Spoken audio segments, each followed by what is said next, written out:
आज 5वां दर्जा है। सूरह बकरा की आयत नंबर 153 है। अल्लाह ताला इरशाद फरमाता है, या अय्युहल्लज़ीना आमनू इस्तईनु बिस्सब्रि वस्सलाह इन्नल्लाहा मअस्साबिरीन।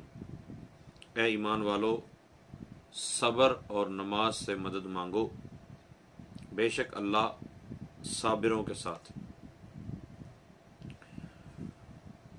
इससे पहले वाली आयत में जिक्र और शुक्र की बात हुई है और इस आयत में सब्र और नमाज का जिक्र किया जा रहा है, क्योंकि नमाज जिक्रुल्लाह और सब्र शुक्र ही पर मुसलमान की जिंदगी कामिल होती है। अच्छा, सब्र से मदद तलब करना यह है कि इबादत की अदायगी, गुनाहों से रुकने और नफसानी ख्वाहिशात को पूरा ना करने पर सब्र किया जाए। और नमाज चूँकि तमाम इबादत की असल और अहले ईमान की मेराज है और सब्र करने में बेहतरीन मुआविन है, इसलिए इससे भी मदद तलब करने का हुक्म दिया गया। और इन दोनों का बतौर ख़ास इसलिए जिक्र किया गया कि बदन पर बातनी आमाल में सबसे सख्त सब्र है और ज़ाहिरी आमाल में सबसे मुश्किल नमाज है। नबी पाक सल्लल्लाहु ताला अलैहि वसल्लम भी नमाज से मदद चाहते थे, जैसा कि हज़रत हुज़ैफ़ा रज़ियल्लाहु ताला अन्हु फरमाते हैं। सुनन अबू दाऊद शरीफ की रिवायत है, किताब ततव्वुअ, बाब वक्तु क़ियामिन नबी सल्लल्लाहु अलैहि वसल्लम मिनल लैल, हदीस नंबर 1319। हज़रत हुज़ैफ़ा रज़ियल्लाहु अन्हु फरमाते हैं कि नबी पाक सल्लल्लाहु अलैहि वसल्लम को जब भी कोई सख्त मुहिम पेश आती तो आप सल्लल्लाहु अलैहि वसल्लम नमाज में मशगूल हो जाते। और इसी तरह नमाज इस्तिस्का और नमाज हाजत भी नमाज से मदद चाहने ही की सूरतें। अल्लामा नसर बिन मोहम्मद समरकंदी रहमतुल्लाहि तआला फरमाते हैं, अल्लाह ताला अपने इल्म और कुदरत से हर एक के साथ है, लेकिन यहाँ सब्र करने वालों का बतौर ख़ास इसलिए जिक्र फरमाया ताकि उन्हें मालूम हो जाए कि अल्लाह ताला उनकी मुश्किलात दूर करके आसानियाँ पैदा फरमाएगा। क्योंकि कुरान पाक में आता है, इन्ना मअल उसरि युसरा, कि हर परेशानी के बाद फिर आसानी है। वो चाहे दुनिया में हो जाए, चाहे दुनिया की ज़िंदगी जो बहुत थोड़ी है उसको ख़त्म कर होने के फ़ौरन बाद फिर राहतें शुरू हो जाएं। सब्र का माना है नफ्स को उस चीज़ पर रोकना जिस पर रुकने का अकल और शरीयत तकाजा कर रही हो, या नफ्स को उस चीज़ से बाज रखना जिससे रुकने का अकल और शरीयत तकाजा कर रही। सब्र की बुनियादी तौर पर दो किस्में हैं। बदनी सब्र, जैसे बदनी मुशक्क़तें बर्दाश्त करना और उन पर साबित कदम रहना, और जब भी तकलीफ आए अल्लाह ताला को याद करना, अल्हम्दुलिल्लाह कह लेना, अल्लाह ताला की तारीफ़ व तौसीफ़ और अल्लाह ताला की हम्दो सना में मशगूल हो जाना। और नंबर दो, तबई ख्वाहिशात और दुनिया की जो ख्वाहिशात हैं उन ख्वाहिशात के तकाज़ों से सब्र करना। पहली किस्म का सब्र जब शरीयत के मुवाफिक हो तो काबिल तारीफ़ है, लेकिन मुकम्मल तौर पर सब्र के काबिल सब्र की दूसरी किस्म है। बात ये होता है कि तकलीफ हो रही होती है और बंदे को शरीयत इजाज़त देती है कि तू किसी को बता दे, मार पड़ती है, बीवी की तरफ से तंग है उसके वालिदैन को बता दे, किसी की तरफ से तंग है तो पुलिस को बता दे, हाकिम को बता दे, ये इजाज़त होती है। और दुनियावी ख्वाहिशात से बचना और शरीयत के तकाज़ों को पूरा करना, ये सब्र है, इस पर अमल करने की ज़रूरत है। सब्र के बहुत सारे फ़ज़ाइल बयान किए गए हैं, चंद आपके सामने रखता हूँ। अल्लाह ताला सब्र करने वालों के साथ है, जिस तरह अभी आपने समात किया, सूरह अनफाल में भी जिक्र मौजूद है। सब्र करने वालों को इसके अमल से अच्छा अजर मिलेगा। सूरह अन-नहल की आयत नंबर 96 में ये बात, सब्र करने वालों को बेहिसाब अजर मिलेगा। सूरह ज़ुमर में सब्र करने वालों की जज़ा देखकर क़यामत के लोग हसरत करेंगे, बाज़ औक़ात हम दुआ मांगते हैं और दुआ कबूल नहीं होती और हम सब्र करते रहते हैं, तो क़यामत वाले दिन जब लोग उस पे मिलने वाले अजर को देखेंगे या दुनिया में जो तकालीफ मिली हैं उन तकालीफ पर सब्र करने की वजह से जो अजर बरोज़े महशर मिलेगा, लोग हसरत करेंगे काश हम भी सब्र कर लेते, हमें भी तकलीफ आती और हम बर्दाश्त करते। सब्र करने वाले रब्ब करीम की तरफ से दुरूद व हिदायत और रहमत पाते हैं। सूरह बकरा की आयत नंबर 157 में सब्र करने वाले अल्लाह ताला को महबूब हैं। सूरह आल इमरान में मौजूद है। सब्र आधा ईमान है। मुसद्दक़ हाकिम की हदीस नंबर 3718 है। सब्र जन्नत के खजानों में से एक खजाना है। सब्र करने वाले की खताएं मिटा दी जाती हैं। तिरमिज़ी शरीफ की 2407 नंबर हदीस पाक। सब्र हर भलाई की कुंजी है। शुअबुल ईमान की 9996 नंबर हदीस पाक। अच्छा, सब्र, आप कभी गौर करें कि हमें चींटी काट जाए ना तो हम उसको मसल देते हैं, मार देते हैं। कभी इस पे भी सब्र करके देखिएगा। तकलीफ पर सब्र करने से इंसान को अजर भी मिलता है और बाद में उस पर फिर राहत तो सुकून भी मिलता है, एक बार बंदा बर्दाश्त कर दे तो। इसमें जो खुसूसी तौर पर बात सामने आई वो ये थी कि अल्लाह ताला ने फरमाया इस्तईनु बिस्सब्रि वस्सलाह। हमारे यहाँ दो कॉन्सेप्ट हैं। एक कॉन्सेप्ट ये है कि अल्लाह ताला के अलावा किसी से मदद नहीं मांगनी चाहिए, और दूसरा कॉन्सेप्ट ये है कि अल्लाह ताला के अलावा भी बहुत सारे माबूद हैं, उनसे भी मदद मांग लेनी चाहिए। हमारा अकीदा दोनों के दरमियान में है और होना भी चाहिए। अगर कोई ये समझता है कि अल्लाह ताला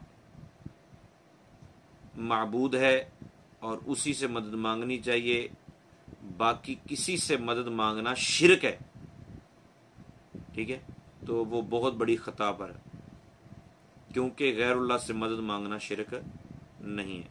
और अगर कोई ये समझता है कि बाकी भी माबूद हैं, जिस तरह हिंदू मदद मांगते हैं, तो मुस्तकिल तौर पर वो उनको माबूद या मुस्तकिल ना भी माने तो माबूद समझकर उनसे मदद तलब करते हैं, तो ये भी कुफ्र और शिरक की तरफ लेके जाती है बात। असल अकीदा ये होना चाहिए कि हकीकी मददगार अल्लाह ताला ही की ज़ात है। हम जब किसी के डॉक्टर के पास भी जाते हैं, हम रसूल पाक सल्लल्लाहु अलैहि वसल्लम का तरीक़ा कि आप जब भी कोई मुहिम पेश आती तो आप नमाज अदा फरमाते, कह साली होती नमाज अदा फरमाते, नमाज इस्तिस्का, जब कोई मुश्किल पेश आती तो नमाज हाजत का तरीका सरकार ने खुद इरशाद फरमाया। तो इसके बावजूद अगर कोई बंदा किसी रोड एक्सीडेंट में 1122 वालों को कॉल करता है, हेल्पलाइन को कॉल करता है, पुलिस को कॉल करता है परेशानी के आलम में, तो वो मुशरिक नहीं कहलाएगा, क्योंकि वो भी हकीकत में अल्लाह ताला को ही मददगार समझ रहा है।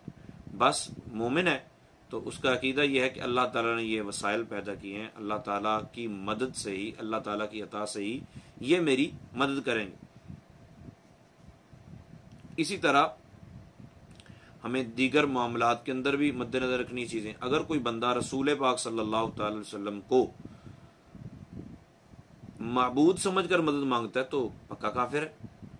लेकिन किसी मुसलमान का ये अकीदा नहीं कि वो दाता अली हजवेरी से मदद मांगे, इमाम अली मकाम से मदद मांगे, औलिया उम्मत से मदद मांगे, रसूल पाक सल्लल्लाहु अलैहि वसल्लम से भी मदद मांगे और उनको ये समझता हो कि वो माबूद हैं, मैं उनकी इबादत करता हूँ, इस गरज से उनसे उनको इल्तिजा कर रहा हूँ, क्योंकि ये अकीदा दुरुस्त नहीं है। हाँ, अल्लाह ताला की अता से वो मदद करते हैं और अल्लाह ताला की बारगाह में उनको वसीला बनाने के लिए मदद की अपील करना, तो ये अल्लाह ताला को पसंद है। इसीलिए अल्लाह ताला ने इरशाद में इस्तईनु बिस्सब्रि वस्सलाह, ऐ ईमान वालो अल्लाह ताला की जो इबादत है नमाज, उससे मदद मांगो और सब्र, इससे मदद मांगो। अब सब्र और नमाज ये दोनों खुदा नहीं है, ये तो कन्फर्म है। अब अगर कोई बंदा रसूल पाक सल्लल्लाहु अलैहि वसल्लम से मदद मांगने को शिरक कहता है, दीगर औलिया इकराम से मदद मांगने को शिरक कहता है और पढ़ता है इय्याका नअबुदु व इय्याका नस्तईन, तो मेरे प्यारे भाई उसमें तो फिर सीधी सीधी बात है, एक बंदा अगर रोटी मांगता है अपनी अम्मी से तो वो भी मुशरिक हो गया, क्योंकि रोज़ रिज़्क़ देने वाला तो अल्लाह ताला है। अगर कोई अकीदा ये रखता है कि हज़रत इज़राइल अलैहिस्सलाम रूह कब्ज़ करते हैं तो वो भी मुशरिक है, क्योंकि रूह कब्ज़ करने वाला तो अल्लाह ताला है, जबकि कुरान में अल्लाह फरमा चुका है कि मैंने इज़राइल अलैहिस्सलाम को रखा है इस काम के लिए, कुल यतवफ़्फ़ाकुम मलकुल मौत अल्लज़ी वुक्किला बिकुम। तो हमें कुरान पाक की तमाम आयतों को मद्देनज़र रखना होता है, तमाम चीज़ों को मद्देनज़र रखना होता है। तो अल्लाह ताला ने कुरान करीम में इरशाद में वस्तईनु बिस्सब्रि वस्सलाह, ये सूरह बकरा की आयत नंबर 45 में भी है। सूरह मोहम्मद के अंदर अल्लाह ताला इरशाद फरमाता है इन तंसुरुल्लाह यंसुरकुम, अगर तुम अल्लाह ताला के मददगार हो जाओगे तो अल्लाह ताला तुम्हारी मदद करेगा। अब इसका मतलब क्या है कि हम अल्लाह ताला को हमारी मदद की ज़रूरत है? नहीं नहीं, असल मामला ये है कि हम अल्लाह ताला के प्यारों की मदद करेंगे तो अल्लाह ताला हमारी मदद करेगा। तो अल्लाह ताला के प्यारों की मदद करना गोया अल्लाह ताला की बारगाह के अंदर रिज़ा तलब करना है, वो अल्लाह ताला की मदद करना है। तो जब अल्लाह ताला के प्यारों की मदद करना दुरुस्त है, तो फिर अल्लाह ताला के प्यारों का अल्लाह ताला के प्यारों से या बंदों का अल्लाह ताला के प्यारों से मदद मांगना कैसे शिरक हो जाएगा? क्योंकि हज़रत ईसा अलैहिस्सलाम ने खुद, जिस तरह कुरान पाक में अल्लाह ताला इरशाद फरमाता है या अय्युहल्लज़ीना आमनू कूनू अंसार अल्लाह कमा क़ाला ईसा इब्न मरियम लिल हवारियीन मन अंसारी इलल्लाह क़ालल हवारियून नहनु अंसारुल्लाह। अब ईसा अलैहिस्सलाम को जब यहूदी कत्ल करने को तैयार हो गए तो आपने इस मुश्किल मरहले में अपने हवारियों को कहा मन अंसारी इलल्लाह, कौन है जो अल्लाह ताला की तरफ मेरी मदद करे। अब इस मुश्किल वक़्त में ईसा अलैहिस्सलाम का उनको पुकारना, क्या कोई अक्लमंद ये कह सकता है कि वो शिरक था? तो हमारा अकीदा यह है कि वो हवारियों को भी जो पुकारा वो हकीकत में अल्लाह ताला की तरफ से ही मददगार थे ना। और फिर अल्लाह ताला को ये आदत इतनी पसंद आई, फरमाया कि ऐ ईमान वालो कूनू अंसार अल्लाह, तुम भी अल्लाह ताला के प्यारों के मददगार हो जाओ। जिस तरह ईसा अलैहिस्सलाम ने अपने हवारियों से ये कहा था कि कौन है जो अल्लाह ताला की तरफ मेरी मदद करे। तो मदद करना और मदद मांगना ये दोनों चीज़ें अल्लाह ताला को पसंद हैं, लेकिन किसी को माबूद समझ कर ना पुकारा जाए, बल्कि अल्लाह ताला का बंदा समझ कर पुकारा जाए और ये ज़हन में रखा जाए कि अल्लाह ताला की अता से ही ये मदद करता है। तो बिल्कुल ठीक है। सूरतुल माइदा के अंदर अल्लाह ताला फरमाता है वतआवनु अलल बिर्रि वत्तक़वा, फिर अल्लाह ताला ने इरशाद फरमाया इन्नल्लाह मौलाहु व जिब्रील व सालिहुल मुमिनीन, अल्लाह भी मददगार है, जिब्रील भी मददगार है और नेक मोमिन जो हैं वो भी मददगार हैं। फिर अल्लाह ताला ने इरशाद फरमाया या अय्युहन नबिय्यु हस्बुकल्लाह व मन इत्तबअका मिनल मुमिनीन, ऐ महबूब तुझे अल्लाह भी काफ़ी है और तेरी इत्तिबा करने वाले मुमिनीन वो भी तुझे काफ़ी हैं। तो रसूल पाक सल्लल्लाहु ताला अलैहि वसल्लम की बारगाह में खुद सरकार ने खुद इरशाद फरमाया, जिस तरह इय्याका नअबुदु व इय्याका नस्तईन है ना, इस तरह सुनन निसाई शरीफ की रिवायत है, एक कबीला मदद तलब करने के लिए किसी मामले के लिए सरकार की बारगाह में हाजिर हुआ तो रसूल पाक सल्लल्लाहु अलैहि वसल्लम ने उनको इरशाद फरमाया कि तुम लोगों ने खड़े होकर ये कहना है इन नमाज के बाद नस्तईनु बिरसूलिल्लाह, हम अल्लाह ताला के रसूल से मदद चाहते हैं। तो फिर बज़ाहिर तो लगता है कि ये शिरक हो जाए, लेकिन इस तरह शिरक नहीं होता। अल्लाह ताला अक्ल सलीम अता फरमाए। खैर गलत फहमियाँ हैं। गलत फहमी यह है कि कुछ लोग कहते हैं कि ये शिरक है, मगर याद रखिए कुरान पाक में कहीं भी अल्लाह के अलावा जब भी पुकारना शिरक करार दिया गया है, किसी को पुकारना, तो वहां मुराद माबूद समझ कर पुकारना है। अब तफसीर जलालैन उठा के देख लीजिए, तफासिर उठा के देखिए ना कि वो कौन सी पुकार शिरक है। वो पुकारना शिरक है जो बुतों को पुकारा जाए, जो माबूद समझ कर पुकारा जाए। महज पुकारना शिरक नहीं है। और बाज गलत फहमी का शिकार होकर ये समझते हैं कि जो फोत हो जाए उनको पुकारना शिरक है, फोत हो जाए उनको पुकारना शिरक है। मेरे प्यारे भाई, फोत हो जाने वालों को पुकारना अगर शिरक है, या हर पुकार ही शिरक है, तो फिर सूरतुल बकरा की आयत नंबर 260 के अंदर हज़रत इब्राहीम अलैहिस्सलाम का जिक्र मौजूद है। इब्राहीम अलैहिस्सलाम ने 4 मुर्दा परिंदों को पुकारा और अल्लाह ताला ने इरशाद फरमाया कि तुम पुकारो। व इज़ क़ाल इब्राहीम रब्बी अरिनी कैफ़ तुह्यिल मौता क़ाल अवलम तुअमिन क़ाल बला वलाकिन लियत्मइन्न क़ल्बी क़ाल फ़ख़ुज़ अर्बअतम मिनत तैर फ़सुरहुन्न इलैक सुम्मा जअल अला कुल्लि जबलिन मिनहुन्न जुज़अ सुम्मा दुअहुन्न यअतीनका साया। अल्लाह ताला ने फरमाया इब्राहीम अलैहिस्सलाम ने अर्ज़ की ना मौला करीम तू मुझे दिखा मुर्दों को कैसे जिंदा करता है। तो मुख्तसर मैं आपको अर्ज़ करता हूँ खुलासा, आप इसका तर्जमा पढ़ लीजिए, तफसीर जहाँ से मर्जी पढ़ लीजिए। इब्राहीम अलैहिस्सलाम ने 4 परिंदे लिए, मोर, मुर्ग, कबूतर, कौवा, और इनको ज़बह किया, फिर इनका कीमा बना दिया। वो कीमा उठा के 4 पहाड़ों पर रख दिया या 6 पहाड़ों पर रख दिया। फिर अल्लाह ताला ने फरमाया सुम्मा दुउहुन्ना, वही दआ यदऊ मतलब बाब है, और पूरी इसी से ही सारे सीगे निकलते हैं। ला तदउ मअल्लाहि इलाहन आखरा, सारे इसी से, जिनको पढ़ पढ़ के लोग कहते हैं कि ये शिरक है औलिया किराम को पुकारना, उसी दआ यदऊ से लफ्ज़ है, अमर का सीगा है। सुम्मा दुउहुन्ना यातीन का साया, इब्राहिम अब इन मुर्दा परिंदों को पुकार। तो इब्राहिम अलैहिस्सलाम ने ये नहीं अर्ज किया मौला करीम मैं मुर्दों को क्यों पुकारूं, मुर्दों को पुकारना तो शिरक होता है। तो अल्लाह ताला ने फरमाया इब्राहिम मुर्दा परिंदों को पुकार। अच्छा, पुकारना क्यों था? दिल को सुकून देने के लिए।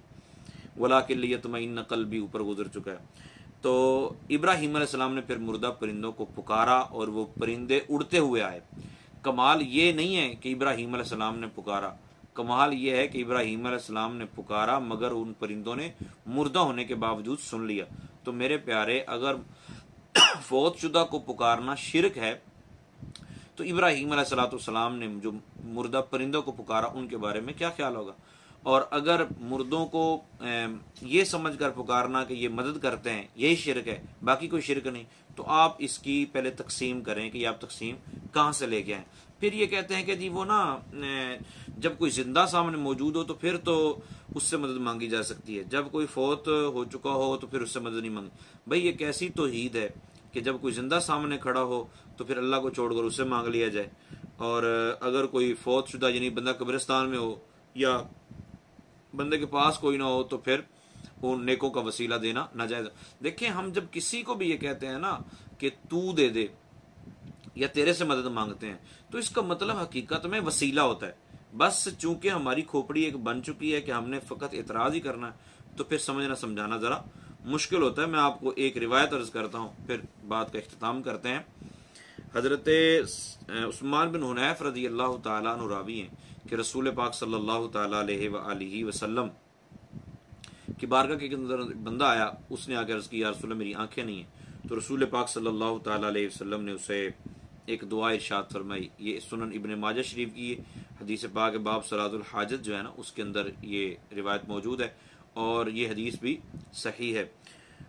रसूल पाक सल्लल्लाहु अलैहि वसल्लम ने फरमाया ठीक है, जा घर जाके 2 रकत नमाज अदा कर, वुजू कर। अच्छा, नमाज से मदद मांगनी और कैसे मदद मांगनी? रसूल पाक सल्लल्लाहु अलैहि वसल्लम ने इरशाद फरमाया उसके बाद तू दुआ कर। अब दुआ के अल्फाज मुख्तलिफ रिवायतों में मुख्तलिफ हैं, मैं जो अर्ज करने लगा हूँ वो ये, अल्लाहुम्मा इन्नी असअलुका व अतवज्जहु इलैका बिमुहम्मदिन नबिय्यिर रहमा। तो इसका तर्जमा ये बनता है कि ए अल्लाह, मैं तेरे नबी रहमत के वसीले से तेरी बारगाह में हाजिर होता हूँ। भाई अल्लाह ताला से मांग रहे, अल्लाह सबकी सुनता है, तो फिर सरकार का वसीला पेश करने की क्या ज़रूरत है। लेकिन भाई जब नमाज का वसीला दिया जा सकता है, नमाज से मदद मांगी जा सकती है, हकीकत में मददगार अल्लाह ही है, तो फिर रसूलुल्लाह सल्लल्लाहु अलैहि वसल्लम जिनके सदके हमें नमाजें मिली, वगरना तो हम कहाँ थे, हमें कहाँ नमाजें मिलने वाली थी। तो रसूल पाक सल्लल्लाहु अलैहि वसल्लम ने फरमाया तुमने यूँ दुआ करनी, अल्लाह ताला की बारगाह में हाथ उठाए उन्हें दुआ करनी है, अल्लाहुम्मा इन्नी असअलुका व अतवज्जहु इलैका बिनबिय्यिका नबिय्यिर रहमा या बिमुहम्मदिन नबिय्यिर रहमा, यूं दुआ करनी है। और अब अल्लाह ताला से दुआ करते करते दरमियान में क्या कहना है, इस पे भी गौर करें। या मुहम्मदु इन्नी कद तवज्जहतु बिका इला रब्बी फी हाजती हाज़िही लितुक़दाली अल्लाहुम्मा फशफ़िअ फ़िय्या। अब देखें, अल्लाह ताला से दुआ करते हुए सरकार को भी मुखातब करना है, या रसूल अल्लाह करम फरमाना, मैं आपकी महियत में आपके वसीले से अल्लाह ताला की बारगाह में इल्तिजा कर रहा हूँ, आपको साथ लेकर अल्लाह ताला की बारगाह में हाजिर हो रहा हूँ कि अल्लाह ताला मेरी ये मुश्किल कुशाई फरमाए, मेरी मुश्किल दूर फरमाए। तो महबूब को साथ रखना, महबूब को खिताब करना। हज़रत उस्मान बिन हुनैफ रज़ी अल्लाह अन्हु कहते हैं कि वो बंदा वापस आया ना तो उसकी आंखें रोशन हो चुकी थी। अब यही चीज़, यही उस्मान बिन हुनैफ रज़ी अल्लाह तआला अन्हु ने यही दुआ उस्मान गनी रज़ी अल्लाह अन्हु के ज़माने में एक बंदे को बताई, उस्मान गनी रज़ी अल्लाह अन्हु के ज़माने। तो मतलब सहाबा का ये अकीदा था कि रसूल पाक सल्लल्लाहु अलैहि वसल्लम को मुखातब करना आपकी हयात के ज़ाहिरी के बाद भी ये बिल्कुल जायज़ और दुरुस्त है, ठीक है। तो कुरान पाक की आयत भी यही कह रही हैं। अब कुरान पाक की आधी आयत को लेकर कोई बंदा यही पीटता रहे, और वो भी आयत जो बुतों के बारे में उतरी हैं उनको लेकर ये कहता रहे कि नहीं, औलिया को पुकारना शिरक है, वलियों को पुकारना शिरक है, तो उसकी अकल का कोई इलाज हमारे पास नहीं है। बताना हमारा मकसद है, ठीक है, मनवाना हमारा मकसद नहीं है। अपना अकीदा दुरुस्त रखिए, अपने अहबाब को वाज़ो नसीहत करते रहिए, दोस्त अहबाब को वाज़ो नसीहत करते रहिए। जो बातें आप सुनते हैं इनको किसी के साथ झगड़ने के लिए ना सुना करें, बल्कि अपने दिल के इत्मीनान के लिए और दूसरों को मुतमईन करने के लिए सुनिए। और इसके मुतालिक जो सवालात हों वो आप कमेंट्स में बता सकते हैं, आप मुझे वैसे भी मैसेज कर सकते हैं।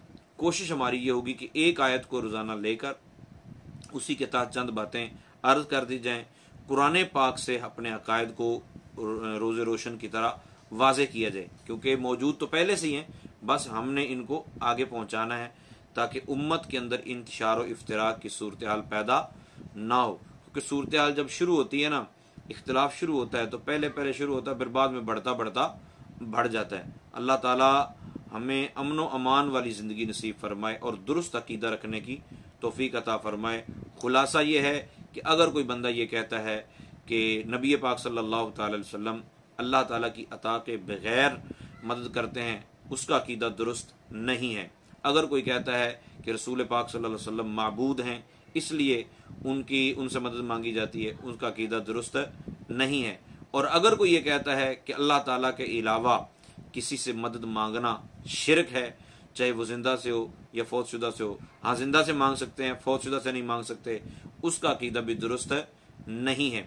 असल अकीदा ये है कि अल्लाह ताला से ही हम दुआ के तालिब होते हैं, अल्लाह ताला की बारगाह में ही हम इल्तिजा करते हैं।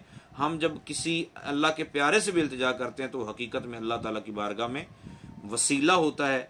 अल्लाह हम सबको दुरुस्त अकीदा रखते हुए ज़िंदगी बसर करने की तौफीक अता फरमाए। आमीन बिजाहिन नबी।